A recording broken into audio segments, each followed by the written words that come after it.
Kelas 6 tema 1 subtema 1 pembelajaran 1 tumbuhan sahabatku. Assalamualaikum anak-anak. Pernahkah kalian memperhatikan berbagai tumbuhan di sekitarmu? Lalu apa manfaat tumbuhan bagi kehidupan? Yuk kita cari tahu. Berbagai jenis tumbuhan seperti pohon, bunga, buah, sayur, dan rumput memiliki banyak manfaat dan kegunaan bagi kehidupan manusia. Selain sebagai sumber oksigen, tumbuhan juga dimanfaatkan oleh manusia dan hewan sebagai bahan makanan. Jadi, tumbuhan merupakan sumber kehidupan bagi semua makhluk hidup. Contohnya adalah tanaman jagung. Mari kita baca teks di buku siswa halaman 2 dan 3. Teks tersebut terdiri dari 5 paragraf dan berjudul Bagaimana Jagung Berkembang Biak. Biasanya di dalam satu paragraf terdapat satu ide pokok dan biasanya terdapat di awal kalimat atau di akhir kalimat. Ini adalah paragraf kedua dan ketiga.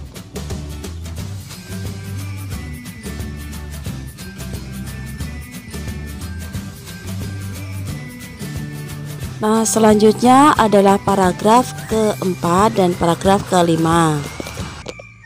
Teks tersebut merupakan contoh teks laporan hasil pengamatan.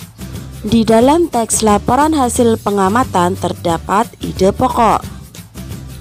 Ide pokok adalah gagasan utama atau masalah utama yang dibahas dalam suatu paragraf. Biasanya terdapat di awal kalimat atau di akhir kalimat, dan biasanya ide pokok itu lebih diringkas lagi. Yuk kita lihat ide pokok paragraf pertama. Ide pokoknya terdapat di awal kalimat dan lebih diringkas lagi menjadi: jagung merupakan salah satu bahan makanan pokok di berbagai negara. Nah, selanjutnya kalian bisa belajar sendiri cara menentukan ide pokok di paragraf kedua, 3, 4, dan 5. Jangan lupa ide pokoknya biasanya di awal kalimat ya anak-anak. Selanjutnya mari kita simak cara perkembangbiakan pada tanaman jagung. Yang pertama, angin bertiup dan jagung akan melepaskan serbuk sarinya. Yang kedua, serbuk sari yang dilepaskan terbang terbawa angin. Dan yang ketiga, serbuk sari menempel pada putik bunga jagung lain. Ketika itulah terjadi pembuahan. Perkembangbiakan ini dinamakan perkembangbiakan generatif.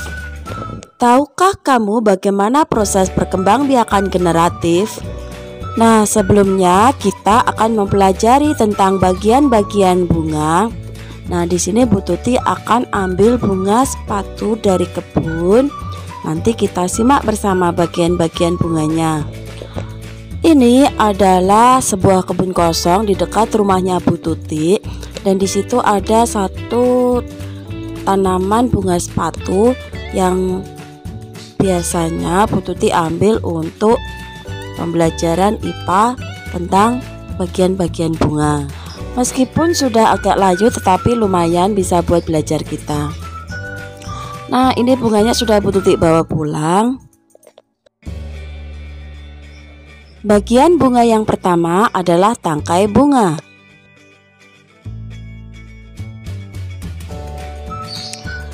Tangkai bunga adalah bagian yang menghubungkan bunga dengan batang tumbuhan. Ini adalah tangkai bunganya dan ini adalah batang pohon. Bagian ujung tangkai bunga membesar dan membentuk dasar bunga. Dasar bunga berfungsi sebagai tempat melekatnya mahkota bunga. Yang ketiga adalah kelopak bunga. Kelopak bunga berfungsi untuk melindungi bunga saat masih kuncup. Fungsinya adalah melindungi putik dan benang sari ketika masih kuncup. Kelopak bunga akan terbuka saat mekar.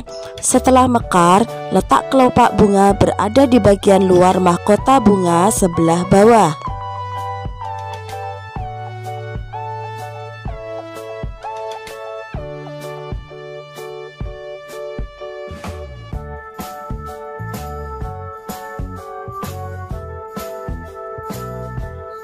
Yang keempat adalah mahkota bunga.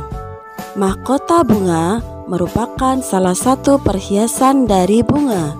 Mahkota bunga mudah dikenali karena ukurannya yang besar dan biasanya warnanya juga mencolok.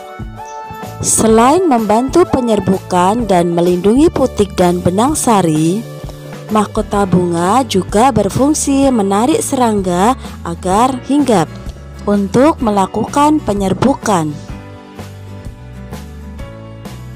Yang kelima adalah putik. Putik adalah alat kelamin betina pada bunga. Putik terdiri atas tangkai putik dan kepala putik.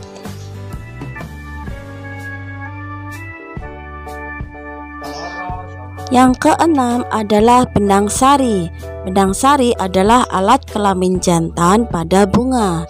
Benang sari terdiri atas kepala sari dan tangkai sari. Di dalam kepala sari terdapat butir-butir serbuk sari yang berfungsi sebagai sel kelamin jantan. Perkembangbiakan generatif terjadi melalui proses penyerbukan dan pembuahan. Penyerbukan yaitu jatuhnya serbuk sari ke kepala putik atau melekatnya serbuk sari ke kepala putik. Setelah terjadi penyerbukan, pada serbuk sari tumbuh buluh serbuk sari yang menuju ke ruang bakal biji. Kemudian serbuk sari akan masuk ke ruang bakal biji melalui buluh serbuk sari. Di dalam ruang bakal biji terjadi pembuahan. Apa itu pembuahan? Pembuahan adalah peleburan serbuk sari dengan kepala putik. Serbuk sari sebagai sel kelamin jantan dan putik sebagai sel kelamin betina. Hasil dari pembuahan adalah zigot. Zigot berkembang menjadi lembaga. Lembaga berkembang menjadi bakal biji. Bakal biji berkembang menjadi biji dan bakal buah. Kemudian bakal buah berkembang menjadi daging buah. Lembaga yang berada di dalam biji merupakan calon tumbuhan baru. Tumbuhan yang berkembang biak secara generatif antara lain padi, mangga, durian, dan jambu. Perkembangbiakan generatif pada tumbuhan diawali dengan penyerbukan. Penyerbukan dibedakan menjadi 4 macam. Mari kita simak bersama.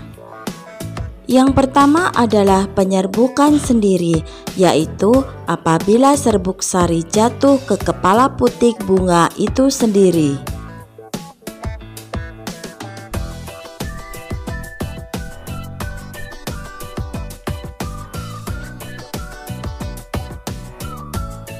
Yang kedua adalah penyerbukan tetangga, yaitu apabila serbuk sari jatuh ke kepala putik bunga lain tetapi masih satu pohon.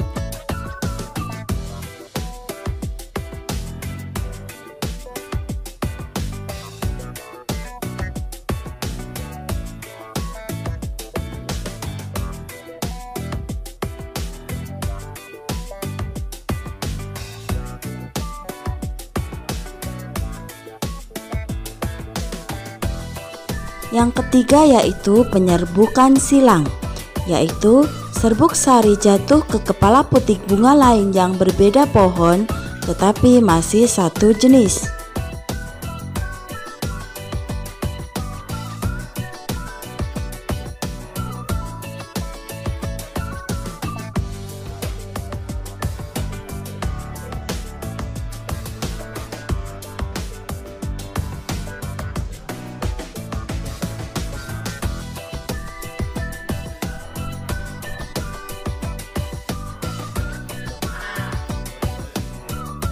Yang keempat yaitu penyerbukan bastar, yaitu apabila serbuk sari jatuh ke kepala putik bunga lain yang berbeda pohon dan tidak sejenis tetapi masih satu family. Misalnya, penyerbukan antara cabai merah dengan cabai rawit.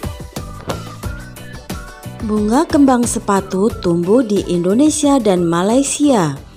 Bunga ini dapat digunakan sebagai pewarna. Di Malaysia, bunga kembang sepatu dinamakan bunga raya dan merupakan bunga nasional. Bunga Kamboja dapat ditemukan di Indonesia dan Laos. Bunga ini sering digunakan dalam perlengkapan tari di Bali. Di negara Laos, bunga ini digunakan untuk dekorasi upacara keagamaan dan penyambutan tamu. Malaysia, Laos, dan Indonesia hidup berdampingan. Meskipun berbeda negara, namun ketiganya memiliki persamaan dalam kehidupan sosial dan budaya. Masih banyak negara lainnya yang memiliki kesamaan. Oleh karena itu, mereka menggabungkan diri dalam suatu organisasi yang bernama ASEAN, yaitu Persatuan Negara-Negara Se-Asia Tenggara. Masyarakat negara-negara ASEAN memiliki kehidupan sosial budaya yang unik. Kamu dapat mempelajarinya dengan membaca teks bacaan di buku siswa halaman 9 sampai dengan halaman 13.